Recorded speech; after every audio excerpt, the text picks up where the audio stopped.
என் அப்பாக்கு காதும் கேட்காத வாயும் பேச முடியாது. நினைக்காத நல்ல ஒரு தகப்பன் உமை போல இல்ல. ஒரு தீமையும் நினைக்காத நல்ல ஒரு தகப்பன் உமை போல இல்ல. எப்பத்தா திறக்கப்படுவாயாக.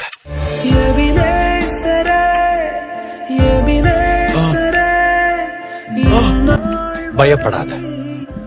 பறவைகளோட சத்தம் அப்படித்தான் இருக்கும். அவைகள் பாடுத.